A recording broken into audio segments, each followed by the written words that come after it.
Hello everyone, welcome back to our channel. मैं हूं अंकित राजपूत। तो आज की वीडियो में हम कवर करेंगे थ्योरम 6.2 या फिर हम इसे बोल सकते हैं कन्वर्स ऑफ बीपीटी या फिर हम इसे बोल सकते हैं कन्वर्स ऑफ थेल्स थ्योरम। ठीक है, तो हम स्टार्ट करते हैं थ्योरम 6.2। थ्योरम 6.2 में क्या दिया गया है? If a line is divide any two sides of a triangle in the same ratio.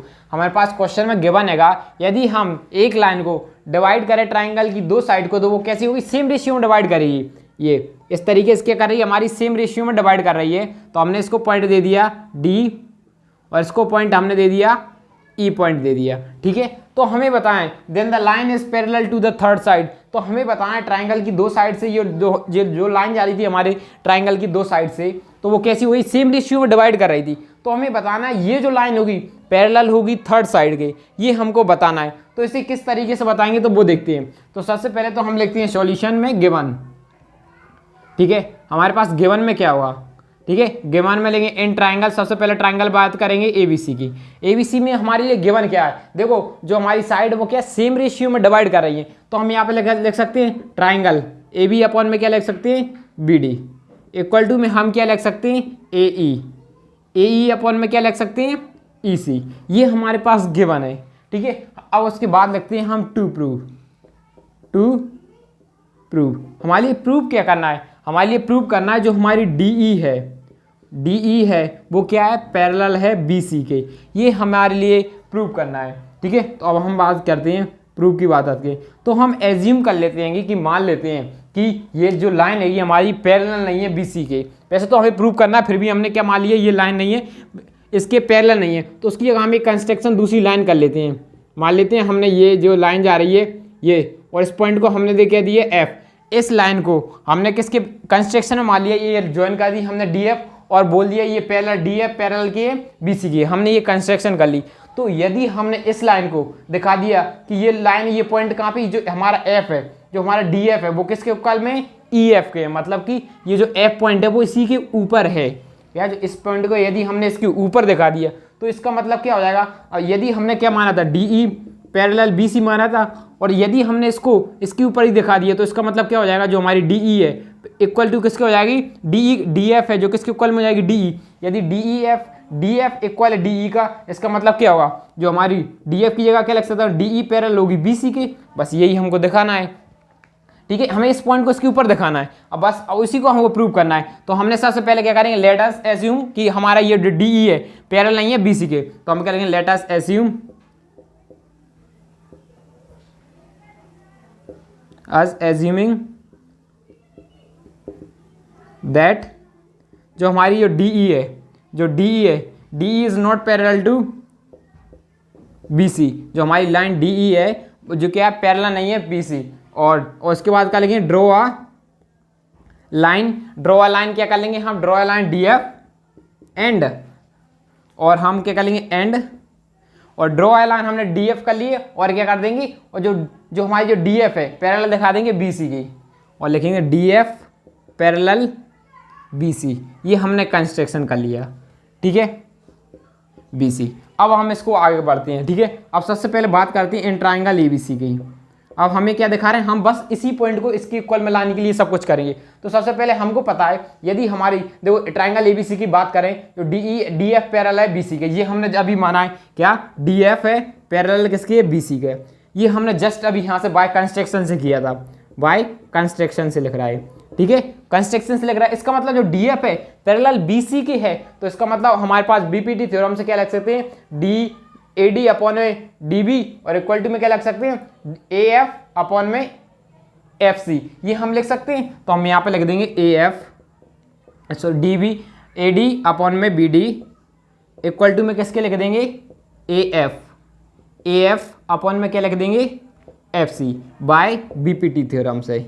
ये हमने बीपीटी बेसिक प्रोपोर्शनलिटी थ्योरम हमने अभी इससे पहले बताया था। यदि हमारी दो लाइन पैरेलल हो तो उसके रेशियो कैसे होंगे? आपस में इक्वल होंगे। जो हमने इससे पहले वाली थ्योरम की है उसमें ही हमने आपको बताया था। और इसको हमने क्वेश्चन नंबर देते हैं 2।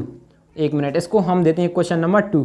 और जो हमारी इससे पहले वाली क्वेश्चन थी हमने इसको एक क्वेश्चन नंबर देते हैं 1। अब बात करो, देखो एक क्वेश्चन नंबर 1 में दोनों की LHS साइड सेम है। तो हम क्या कर सकते हैं? यदि इन दोनों की LHS साइड सेम है तो इन दोनों की RHS भी कैसे हो जाएंगे? इक्वल। तो हम यहाँ से लिख सकते हैं from equation first and second. अब हमें फर्स्ट और सेकंड से क्या मिल सकता है, यदि इनके एलएचएस साइड में तो उसके आरएचएस भी सेम हो जाएंगे। तो यहाँ पे लिख सकते हैं ए एफ अपॉन में एफ सी इक्वल में क्या हो जाएगा हमारे ए ई अपॉन में क्या लिखा जाएगा ई सी। अब क्या करेंगे, दोनों साइड हम 1 1 ऐड कर देंगे, क्योंकि हमें क्या चाहिए सिर्फ और सिर्फ इन दोनों को, जो हमारा क्या है एफ सी, हमें क्या बनना है, जो हमारा ये देखो ए एफ जो हमारा ए एफ है ना, और नीचे क्या है एफ सी। यदि हम इसमें 1 1 ऐड कर दें तो एफ सी हमारे लिए पूरा क्या दे देगा ए सी। उसी तरीके से ए ई जो हमारा ए ई प्लस ए ई में भी प्लस ई सी कर दें, ए ई में भी प्लस हम ए सी कर दें, तो हमारे पास क्या मिल जाएगा, तब भी हमारे लिए दोनों साइड ए सी मिल जाएगा। यहाँ पे भी ऐड जब हमें ए सी मिल जाएगा और यहाँ पे भी ए सी, तो ये दोनों साइड से ए सी कैंसिल हो जाएगा, तो हमारे पास बचेगा क्या एफ सी इक्वल टू में ए ई। तो ये बस एफ सी और इक्वल टू में ये दिखा दिया, तो इसका मतलब क्या हो जाएगा, जो हमारा डी ई पैरेलल है बी सी के, देखो अभी नहीं आया समझ, देखो हम करके बताते हैं। अब यहाँ लिखेंगे एडिंग बोथ साइड 1। अब हम दोनों साइड 1 का एडिंग करेंगे, ठीक है।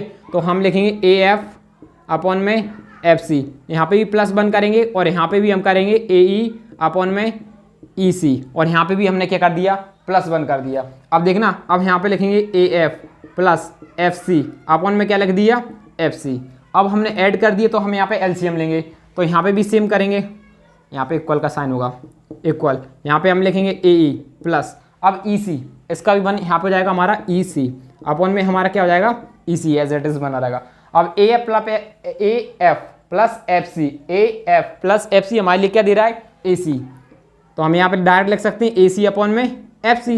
और इसी तरीके ए ई अपॉन ए ई प्लस ई सी, ए ई प्लस ई सी हमको क्या दे रहा है ए सी अपॉन में ए ई को हमने एज इट इज, ये दोनों आपस में कैंसिल हो गए, टी कैंसिल कर दिए, अब क्रॉस मल्टीप्लाई कर देंगे, तो ए ई यहाँ पे जाएगा इज इक्वल टू में एफ सी हो जाएगा।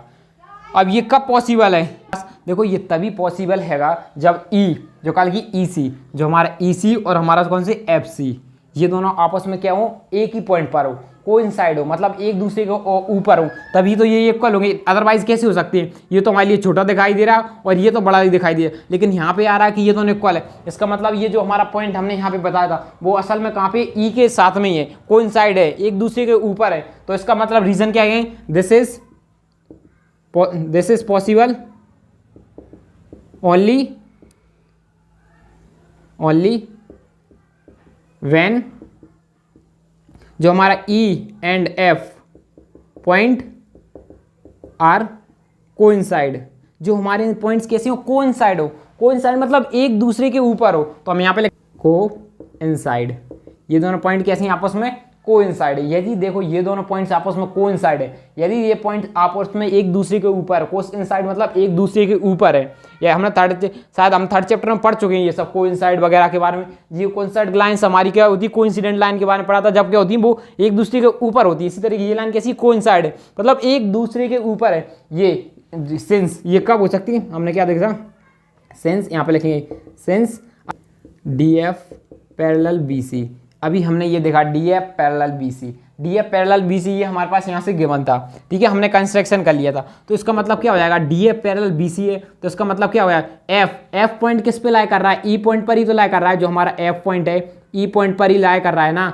जो हमारा एफ है वो ई पॉइंट पर ही तो लाई कर रहा है। तो इसका मतलब क्या होगा, एफ की जगह ई लिख सकते हैं, तो डी सो यहाँ पे लिख सकते हैं D E parallel B C, यही हमको प्रूव, यही हमको बताना था। यदि हमारा एफ इस पॉइंट के ऊपर लाई कर रहा है तो एफ और ई एक ही पॉइंट तो हुए, एक ही पॉइंट तो ये दोनों लाइन इक्वल हमने इसलिए तो दिखा दी। यदि ये दोनों लाइन देखो ये आपस में इक्वल है, मान लीजिए ये भी यहाँ से लेके यहाँ तक जा रहा है और ये भी, दोनों लाइन सेम है, तो दोनों पॉइंट एक दूसरे के ऊपर थे, इसलिए हमने डी, यदि दोनों पॉइंट इक्वल एक दूसरे को इक्वल है तो इसका मतलब डी एफ, हमारा डी एफ किसके इक्वल में होगा, डी ई। असल में ये डी एफ और डी ई एक ही पॉइंट पर लगा रहा है, ठीक है। तो आज की थ्योरम में हमारा इतना ही कुछ था, यही हमको प्रूव करना था, ठीक है।